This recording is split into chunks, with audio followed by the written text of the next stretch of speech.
Hi అండి, నమస్తే. Welcome to our channel. ఈరోజు ఇంట్లో పనులు ఎలా చేసుకుంటున్నానో చూసేయండి. ఈవినింగ్ నాకైతే ఈ బట్టలు మడతేయాలంటే పెద్ద తలనొప్పి వస్తుంది. ఎప్పటికప్పుడు వేసుకోకుండా అన్నీ తీసుకొచ్చి చైర్లోనో బెడ్ మీద వేసి ఈరోజు కొన్నే ఉన్నాయి కదా, రేపు వేసుకుందాంలే అని పక్కకు పెట్టేస్తా. అవి 2 రోజులు కలిపి పెద్ద కొండ అంతైనాయి. ఈ కొండని నేను మడత పెట్టుకుంటా లోపల లోపల నన్ను తిట్టుకుంటా స్టార్ట్ చేసిన. కానీ ఎప్పటికప్పుడు మడత వేసుకోవడం బెటర్ అండి. మా పిల్లల బట్టలే చాలా ఉంటాయి. మా బట్టలు ఒక 4 జతలు ఉంటే వీళ్ళయ్యే 10 జతలు దాకా ఉంటాయి. ఇక వాషింగ్ మిషన్ కాబట్టి అప్పుడప్పుడు ఏం కాదు, కానీ చేత్తో ఉతకాలంటే నా పని అయిపోయేది. బట్టలు చూస్తే చాలా ఉన్నాయి. ఇవి మడతేసేలోపు లేట్ అవుతుందని ముందే రైస్ కడిగి పక్కన పెట్టి వచ్చా. ఇవి మడతేసిన తర్వాత అవి అంతలోపు నానిపోతుంది. అప్పుడు రైస్ వండేసుకోవడానికి ఈజీగా ఉంటుందని కడిగి పెట్టుకున్న ముందే. బట్టలు ఎక్కువ ఉన్నప్పుడు మా పిల్లల చేత కూడా మడతేపిస్తా. వాళ్ళ బట్టలు వాళ్ళు మడతేసుకునేలా చేస్తా. ఇప్పుడు వాళ్ళు హోంవర్క్ రాసుకుంటారు కాబట్టి నేనే మడతేయాల్సి వస్తుంది. కానీ వాళ్ళు అప్పుడప్పుడు వాళ్ళ బట్టలు వాళ్ళు మడతేసుకుంటారు. వాళ్ళకు కూడా కొన్ని కొన్ని పనులు రావాలి కదా.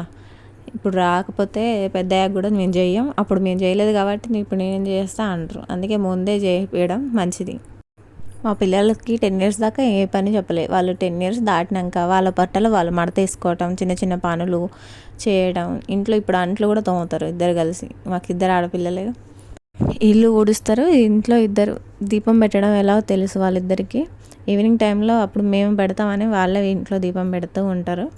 స్కూల్ నుంచి వచ్చాక పిల్లలు చదువుకుంటున్నారు కానీ ఏ పని చెప్పకుండా అలాగే వదిలేయకుండా వాళ్ళకు ఖాళీగా ఉన్నప్పుడు అదో పని ఇదో పని చెప్తూ ఉంటే వాళ్ళకు అలవాటవుతుంది. అదే పెద్దయ్యాక చేయమ్మా అంటే చెయ్యరు. అందుకే మొక్కై వంగంది మానే వంగదు అంటారు కదా పెద్దవాళ్ళు.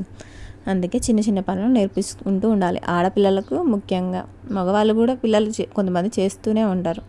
ఇక్కడ నేను ఫ్రెష్ వచ్చి దొండకాయ కర్రీ చేస్తున్నాను. మార్నింగ్ పప్పు చేసా. ఇవి దొండకాయలు మార్నింగ్ మా ఆయన కట్ చేసి ఉంచిండు.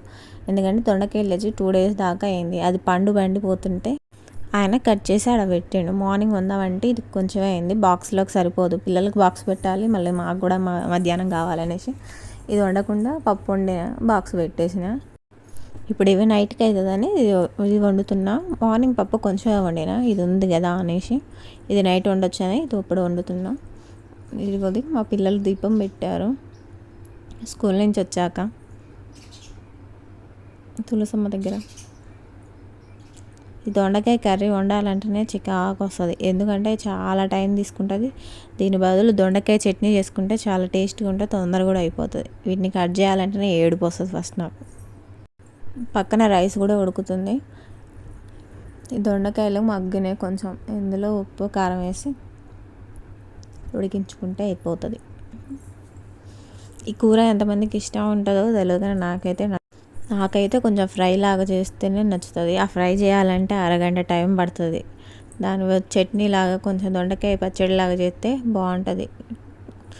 ఇక్కడ మా పాప వచ్చి తానేదో చెప్తుంది. తనకి పెన్ను కావాలంట. ఆ పెన్నులన్నీ అయిపోయేసింది. ఏం చేస్తుందో, పారేస్తుందో తెలియదు, ఏం చేస్తుందో తెలియదు. ఇప్పుడు నా దగ్గర ఒక పెన్ను ఉంటే ఆ పెన్ని మమ్మీ అని అడుగుతూ ఉంది. ఇక్కడ రైస్ కూడా ఆల్మోస్ట్ ఉడుకుతూ ఉంది.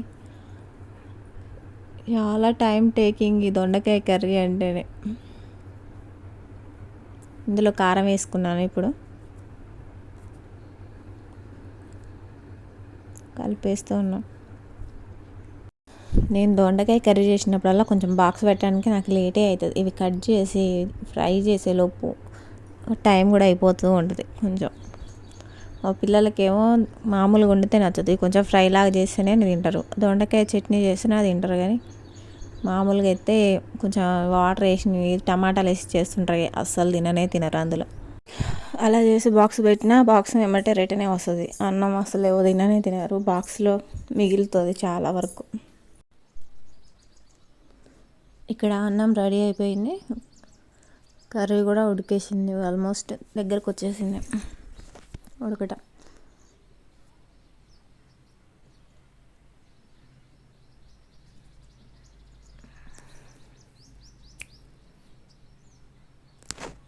స్టవ్ ఆఫ్ చేసి మా పిల్లలు ఏం చేస్తున్నారో చూడడానికి వాళ్ళ దగ్గరికి వెళ్తున్నాను.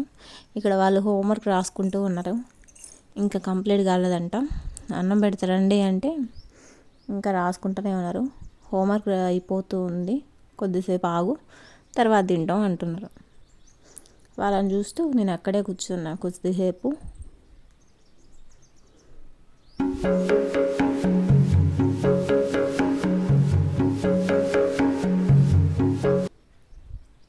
మా పిల్లల హోంవర్క్ అయిపోయింది రాయడం. ఇక వాళ్ళకి అన్నం పెట్టేస్తున్నాను. వాళ్ళు అన్నం తింటున్నారు ఇద్దరు. ఓకే అండి, ఈ వీడియో ఇంతటితో ఆపేస్తున్నాను. ఈ వీడియో కానీ మీకు నచ్చినట్లయితే లైక్ చేయండి, నా ఛానల్ సబ్స్క్రైబ్ చేయండి, నన్ను సపోర్ట్ చేయండి. Thank you for watching.